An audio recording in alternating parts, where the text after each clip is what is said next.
ఒక హీరో, ఒక దర్శకుడు వీళ్ళిద్దరూ కలిసి సినిమా చేస్తే థియేటర్లలో పండగ మొదలయ్యేది. ఫస్ట్ డే, ఫస్ట్ షో, థియేటర్ల ముందు అభిమానుల సందడి, బ్యానర్లు, పాలాభిషేకాలు, బాణాసంచా, టికెట్ కోసం కిలోమీటర్ల క్యూలు. ఒకప్పుడు ఈ దృశ్యాలు తెలుగు రాష్ట్రాల్లో సర్వసాధారణం. ఎందుకంటే అది నటసింహం Nandamuri Balakrishna, mass director B Gopal combination. ఈ కాంబినేషన్ అంటే హీరోయిజం, పవర్ఫుల్ డైలాగ్స్, విస్ఫోటనమైన యాక్షన్, ఫ్యామిలీ ఎమోషన్స్, రికార్డులు బద్దలయ్యే కలెక్షన్స్. వీళ్ళిద్దరి కలయికలో మొత్తం 5 సినిమాలు వచ్చాయి. అందులో 4 సూపర్ డూపర్ హిట్లు, 2 ఇండస్ట్రీ హిట్లు, ఒక డిజాస్టర్. కానీ ఆ ఒక్క ఫ్లాప్ కూడా ఈ కాంబినేషన్ పై ప్రేక్షకుల్లో ఉన్న క్రేజ్ ను తగ్గించలేకపోయింది. ఈ రోజు తెలుగు సినిమా చరిత్రలో చెరగని ముద్ర వేసిన ఈ లెజెండరీ కాంబినేషన్ ప్రయాణాన్ని మొదటి సినిమా నుంచి చివరి ప్రాజెక్టు వరకు తెలుసుకుందాం. 1990 తెలుగు సినిమా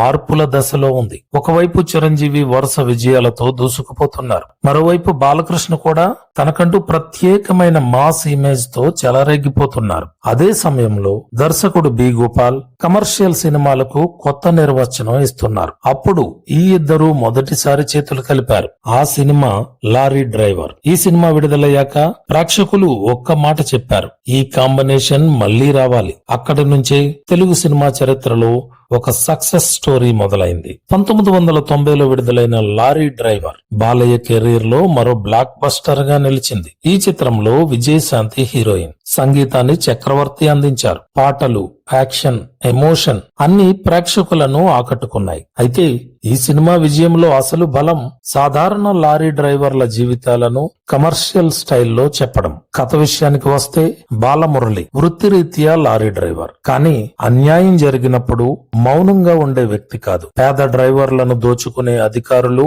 అవినీతి, ధనవంతుల దౌర్జన్యం ఇవన్నింటికీ ఎదురు నిలిచే వ్యక్తిగా బాలయ్య కనిపిస్తారు. డబ్బున్న వాళ్లకే న్యాయం జరిగే సమాజంలో సామాన్య కార్మికుల కోసం పోరాడే నాయకుడిగా బాలమురళి పాత్ర ప్రేక్షకుల హృదయాలను గెలుచుకుంది. ఇది కేవలం యాక్షన్ సినిమా కాదు. ఇందులో సామాజిక అంశం ఉంది. కార్మికుల సమస్యలు ఉన్నాయి. పేదల పక్షాన నిలిచే హీరో ఉన్నాడు. అందుకే గ్రామాల్లో, పట్టణాల్లో ఈ సినిమా భారీ విజయాన్ని సాధించింది. ఈ సినిమాలోనే తర్వాత ఆయన సినిమాల్లో కనిపించే ట్రేడ్ మార్క్ అంశాలు మొదలయ్యాయి. Powerful hero entry, strong villain, emotional climax, ప్రేక్షకులను ఊపేసే డైలాగ్స్, మాస్ యాక్షన్ ఇవే తర్వాత బి గోపాల్ బ్రాండ్ గా మారాయి. ఈ సినిమాకు ముందు బాలయ్య ఎన్నో మంచి సినిమాలు చేశారు. కానీ లారీ డ్రైవర్ తర్వాత మాస్ హీరో అనే గుర్తింపు మరింత బలపడింది. ప్రేక్షకులు బాలయ్యను కొత్తగా చూడటం ప్రారంభించారు. ఈ విజయంతో బి గోపాల్ బాలయ్య కాంబినేషన్ పై భారీ అంచనాలు ఏర్పడ్డాయి. 2 ఏళ్ల తర్వాత మరో సంచలనం 1992 బి గోపాల్ మళ్లీ బాలయ్యను కలిశారు. ఈసారి ఇంకా పెద్ద కథతో, పోలీస్ బ్యాక్ డ్రాప్, భారీ యాక్షన్, పవర్ఫుల్ డైలాగ్స్ అన్నీ కలిపి తెరపైకి వచ్చింది రౌడీ ఇన్స్పెక్టర్. చాలా మందికి తెలియని విషయం ఏమిటంటే ఈ సినిమా మొదట ఇలా ప్రారంభం కాలేదు. ఆ సమయంలో బి గోపాల్ బొబ్బిలి సింహం అనే టైటిల్ ను రిజిస్టర్ చేయించారు. దానికి తగ్గ కథ కూడా వెతికారు. ఒక దశలో తమిళ హిట్ సినిమా చిన్న తంబి రీమేక్ చేయాలనుకున్నారు. కానీ ఆ హక్కులు అప్పటికే మరో నిర్మాత తీసుకున్నారు. అక్కడితో మళ్లీ కొత్త కథ కోసం వెతకాల్సి వచ్చింది. అప్పుడే రచయిత పుష్పానంద్ రౌడీ ఇన్స్పెక్టర్ కథతో వచ్చారు. ఆ కథ బి గోపాల్ కు వెంటనే నచ్చేసింది. అయితే స్క్రిప్ట్ లో కొన్ని సందేహాలు వచ్చాయి. ఇంటర్వెల్ తర్వాత హీరోపై తప్పుడు కేసు పెట్టడం ప్రేక్షకులు ఎలా స్వీకరిస్తారు అనే చర్చ జరిగింది. అప్పుడు పరుచూరి బ్రదర్స్ కథలో మార్పులు సూచించారు. ముఖ్యంగా హీరో పోలీస్ యూనిఫామ్ కు దూరం కాకూడదని సూచించారు. అదే నిర్ణయం సినిమాకు భారీ ప్లస్ అయింది. ఈ సినిమాలో ఒక పోలీస్ స్టేషన్ సీన్ విలన్ రెచ్చిపోతుంటాడు.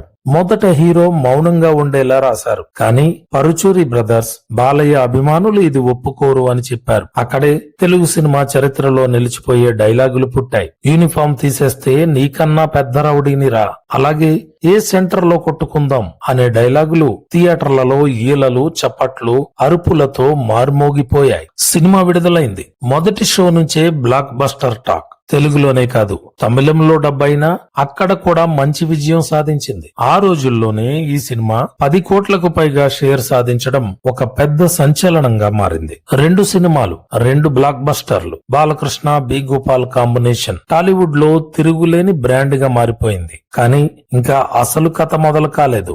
7 ఏళ్ల గ్యాప్ తర్వాత ఈ ఇద్దరు మరోసారి కలిశారు. ఆ సినిమా కేవలం హిట్ కాలేదు, తెలుగు సినిమా చరిత్రనే మార్చేసింది. ఫ్యాక్షన్ సినిమాలకు కొత్త దారి చూపింది, బాక్సాఫీస్ రికార్డులను తిరగరాసింది. అదే సమరసింహారెడ్డి. 1992లో రౌడీ ఇన్స్పెక్టర్ విడుదలైంది. ఆ తర్వాత బాలయ్య తన సినిమాలతో బిజీ అయ్యారు. బి గోపాల్ కూడా వరుస ప్రాజెక్టులతో ముందుకెళ్లారు. అయితే మూడోసారి ఇద్దరూ కలిసినప్పుడు అది సాధారణ సినిమా కాకూడదని నిర్ణయించుకున్నారు. అందుకే ఒక మంచి కథ కోసం ఎదురు చూశారు. ఆ వెతుకులాటలో రచయిత విజయేంద్ర ప్రసాద్ చెప్పిన కథలు 1 కాదు 2 కాదు, దాదాపు 30 కథలు విన్నారట. 30 కథలు తర్వాత ఒక కథ దగ్గర అందరూ ఆగిపోయారు. అదే సమరసింహారెడ్డి. ఈ సినిమా కథను విజయేంద్ర ప్రసాద్ తన శిష్యుడు రత్నంతో కలిసి సిద్ధం చేశారు. అయితే ఇది పూర్తిగా కొత్త కథ కాదు, పాత కాన్సెప్ట్ కు కొత్త ఆత్మను ఇచ్చారు. ఒకవైపు రాయలసీమ ఫ్యాక్షన్ నేపథ్యం, మరోవైపు మహాభారతంలోని విరాట పర్వంలో భీముడి పాత్ర స్ఫూర్తి. ఈ రెండింటినీ కలిపి ఒక అద్భుతమైన మాస్ హీరో పాత్రను రూపొందించారు. అంతేకాదు రజనీకాంత్ భాషలో కనిపించిన మిస్టరీ ఎలిమెంట్ ను కూడా తెలుగు ప్రేక్షకులకు నచ్చేలా మార్చారు. అక్కడ హీరో ఒక డాన్, ఇక్కడ ప్రజల కోసం ప్రాణాలిచ్చే నాయకుడు. అలా సమరసింహారెడ్డి కథ రూపుదిద్దుకుంది. ఇక్కడే చాలా మందికి తెలియని ఒక ఆసక్తికరమైన విషయం ఉంది. సమరసింహారెడ్డి కథను మొదట బాలకృష్ణకు వినిపించలేదు. దర్శకుడు బి గోపాల్ ఈ కథతో ముందుగా వెళ్ళింది విక్టరీ వెంకటేష్ దగ్గరికే.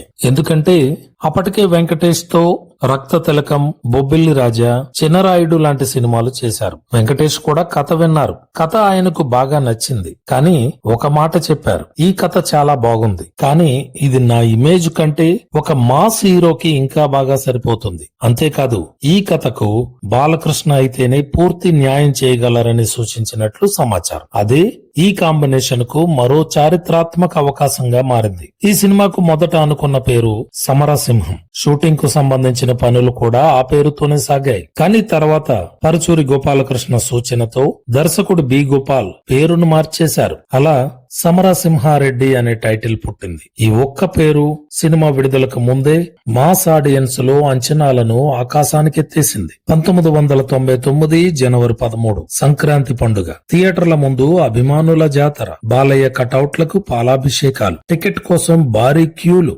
అందరూ ఒకటే మాట చెబుతున్నారు, ఈ సినిమా ఏదో కొత్తగా ఉండబోతుంది అని. మొదటి షో ముగిసింది. కొన్ని గంటల్లోనే ఈ సినిమా బ్లాక్ బస్టర్ అనే టాక్ బయటకు వచ్చింది. సమరసింహారెడ్డికి ముందు కూడా ఫ్యాక్షన్ బ్యాక్ డ్రాప్ లో కొన్ని సినిమాలు వచ్చాయి. కానీ ఫ్యాక్షన్ ను ఒక మాస్ ఫెస్టివల్ గా ప్రేక్షకుల గుండెల్లో నిలిపింది మాత్రం సమరసింహారెడ్డి. రాయలసీమ, కుటుంబ గౌరవం, పగ, ప్రతీకారం, నాయకత్వం ఇవన్నీ కలిపి బి గోపాల్ తెరకెక్కించిన విధానం ప్రేక్షకులకు పూర్తిగా కొత్త అనుభూతిని ఇచ్చింది. ఈ సినిమా తర్వాత తెలుగు ఇండస్ట్రీలో ఫ్యాక్షన్ సినిమాల వరద మొదలైంది. దాదాపు ప్రతి స్టార్ హీరో ఈ జానర్ లో సినిమా చేశారు. అంటే ఒక ట్రెండ్ ను సృష్టించిన సినిమా సమరసింహారెడ్డి అని చెప్పడంలో అతిశయోక్తి లేదు. ఈ సినిమాలో బాలయ్య చెప్పిన ప్రతి డైలాగ్ ఒక సంచలనమే.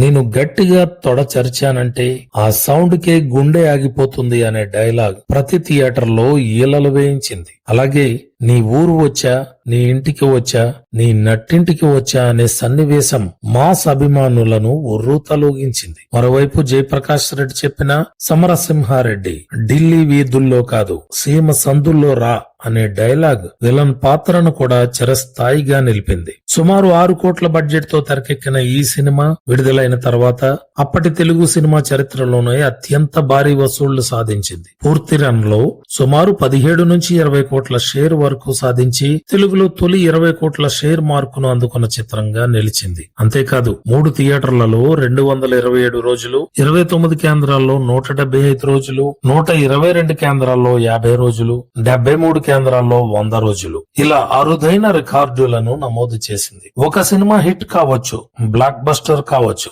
కానీ ఒక తరం సినిమా చూసే విధానాన్నే మార్చేస్తే దాన్ని ఇండస్ట్రీ హిట్ అంటారు. అదే సమరసింహారెడ్డి. 1999 సమరసింహారెడ్డి తెలుగు సినిమా చరిత్రను మార్చేసింది. ఈ సినిమా తర్వాత బాలయ్య అంటే ఫ్యాక్షన్ అంటే బాలయ్య అనే స్థాయికి చేరుకుంది. సాధారణంగా ఒక ఇండస్ట్రీ హిట్ తర్వాత అదే కాంబినేషన్ నుంచి మరో సినిమా వస్తే ప్రేక్షకుల అంచనాలు ఆకాశాన్ని అంటుతాయి. కానీ ఆ అంచనాలను అందుకోవడం చాలా కష్టం. చాలా కాంబినేషన్లు అక్కడే విఫలమయ్యాయి. అయితే బాలకృష్ణ, బి గోపాల్ మాత్రం అసాధ్యాన్ని సాధ్యం చేశారు. వాళ్ళు తమ రికార్డులను తామే బద్దలు కొట్టారు. ఆ సినిమా నరసింహనాయుడు. మరోసారి సంక్రాంతి, మరోసారి సంచలనం. 2001 సంక్రాంతి సీజన్. తెలుగు సినిమా చరిత్రలో అత్యంత ఆసక్తికరమైన పోటీల్లో ఇది కూడా ఒకటి. ఒకవైపు మెగాస్టార్ చిరంజీవి, మృగరాజు, మరోవైపు విక్టరీ వెంకటేష్, దేవీపుత్రుడు. ఈ రెండు భారీ సినిమాల మధ్య జనవరి 11న నరసింహనాయుడు ప్రేక్షకుల ముందుకు వచ్చింది. ట్రేడ్ వర్గాలు కూడా ఇది చాలా కఠినమైన పోటీ అని భావించాయి. కానీ రిజల్ట్ మాత్రం ఎవ్వరూ ఊహించని విధంగా వచ్చింది. సినిమా మొదటి షో నుంచే పాజిటివ్ టాక్. అభిమానులు ఒక్కో సీన్ కు లేచి నిలబడి చప్పట్లు కొట్టారు. ప్రత్యేకంగా రైలులో నుంచి బాలయ్య దిగే ఎంట్రీ, ఆ సన్నివేశం మొదలయ్యేసరికి థియేటర్లు స్టేడియంలా మారిపోయాయి. ఇప్పటికీ తెలుగు సినిమా చరిత్రలో అత్యంత పవర్ఫుల్ హీరో ఎంట్రీలలో నరసింహనాయుడు ఎంట్రీకి ప్రత్యేక స్థానం ఉంటుంది. ఆ ట్రైన్ చేజింగ్ సీన్ ను దర్శకుడు బి గోపాల్ హిందీ క్లాసిక్ షోలే నుంచి స్ఫూర్తి తీసుకుని తెలుగు ప్రేక్షకుల అభిరుచికి తగ్గట్టుగా తెరకెక్కించారు. అది సినిమాలో హైలైట్ గా నిలిచింది. ఈ సినిమా కథను రచయిత చిన్ని కృష్ణ అందించారు. అయితే పరుచూరి బ్రదర్స్ చెప్పిన ప్రకారం ఈ కథలో కూడా మహాభారతంలోని విరాట పర్వంలోని బృహన్నల ఘట్టం స్ఫూర్తి కనిపిస్తుంది. తన అసలు శక్తిని దాచిపెట్టి సమయం వచ్చినప్పుడు విస్ఫోటనంలా బయటకు వచ్చే హీరో. ఈ కాన్సెప్ట్ భాష, సమరసింహారెడ్డి, నరసింహనాయుడు, తర్వాత ఇంద్ర వంటి అనేక మాస్ సినిమాల్లో కూడా కనిపించింది. కానీ దానిని కమర్షియల్ గా అత్యంత ప్రభావవంతంగా చూపించిన సినిమాల్లో నరసింహనాయుడు ఒకటి. ఈ సినిమాలో మణి శర్మ అందించిన సంగీతం, నేపథ్య సంగీతం రెండు సినిమాకు ప్రాణం పోశాయి. పరుచూరి బ్రదర్స్ రాసిన డైలాగులు ప్రేక్షకులను ఉర్రూతలూగించాయి. ముఖ్యంగా కత్తులతో కాదురా, కంటి చూపుతో చంపేస్తా అనే డైలాగ్ థియేటర్లలో ఇప్పటికీ గుర్తుండిపోయే మాస్ మూమెంట్ గా నిలిచింది. బాలయ్య చెప్పిన ప్రతి డైలాగ్ ఒక పంచ్, ప్రతి యాక్షన్ బ్లాక్ ఒక సెలబ్రేషన్, ప్రతి హీరో ఎలివేషన్ ఒక పండుగ.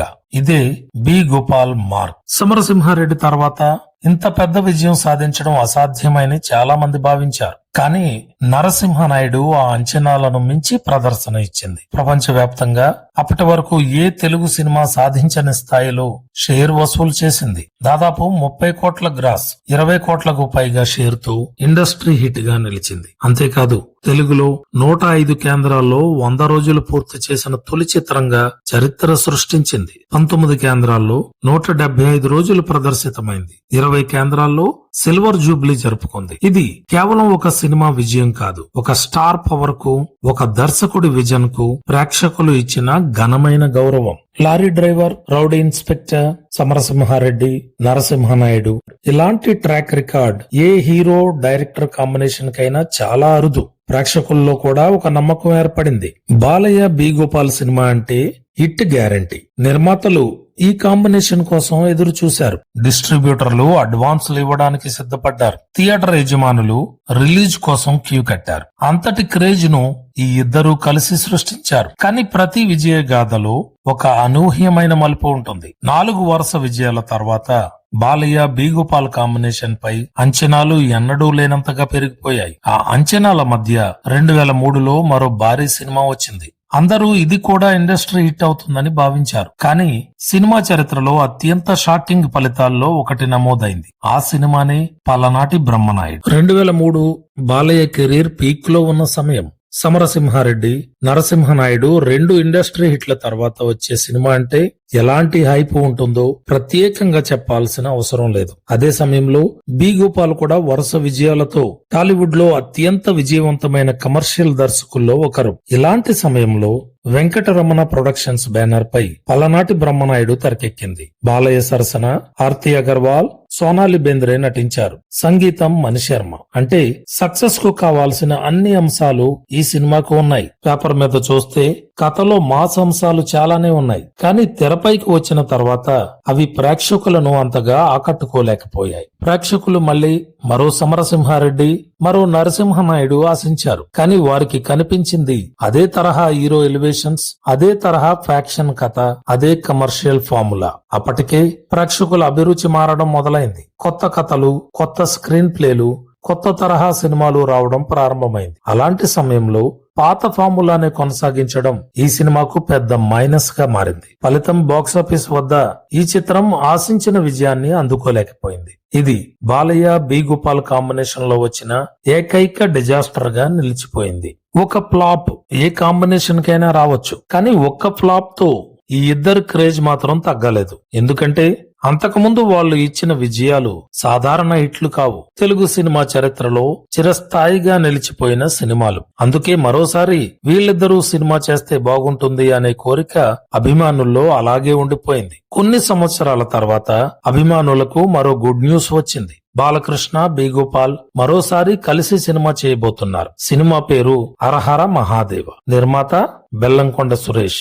ఈ వార్త బయటకు రాగానే అభిమానుల్లో భారీ ఉత్సాహం కనిపించింది. ఎందుకంటే దాదాపు దశాబ్దం తర్వాత ఈ లెజెండరీ కాంబినేషన్ మళ్లీ రాబోతుందని అందరూ భావించారు.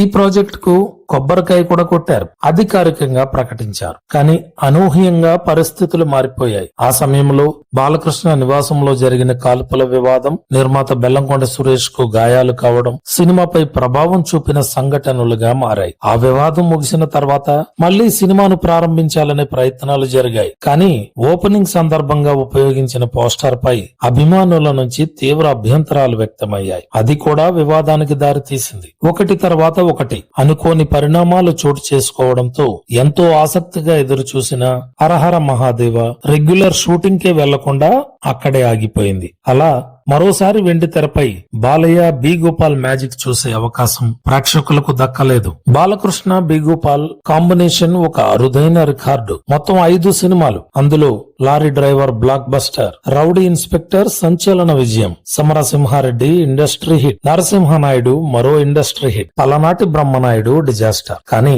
కొన్ని కాంబినేషన్లు ఒక తరం జ్ఞాపకాలను సృష్టిస్తాయి. కొన్ని సినిమాలు కేవలం కలెక్షన్లు సాధించవు, ఒక ఇండస్ట్రీ దిశనే మార్చేస్తాయి. అలాంటి అరుదైన కలయికి నటసింహం Nandamuri Balakrishna, director B Gopal combination. ఈ రోజు కూడా మరోసారి బాలయ్య బి గోపాల్ సినిమా వస్తే ఎలా ఉంటుంది అనే ప్రశ్న అభిమానుల మనసుల్లో వినిపిస్తూనే ఉంటుంది. ఎందుకంటే లెజెండరీ కాంబినేషన్లు కాలంతో ముగియవు. అవి ప్రేక్షకుల జ్ఞాపకాలలో ఎప్పటికీ జీవిస్తూనే ఉంటాయి. ఈ వీడియో మీకు నచ్చితే లైక్ చేయండి, షేర్ చేయండి, కామెంట్ చేయండి. ఇలాంటి మరిన్ని ఆసక్తికరమైన సినీ విశేషాల కోసం మూవీ సెంటర్ ఛానల్ ను సబ్స్క్రైబ్ చేసుకోవడం మర్చిపోవద్దు.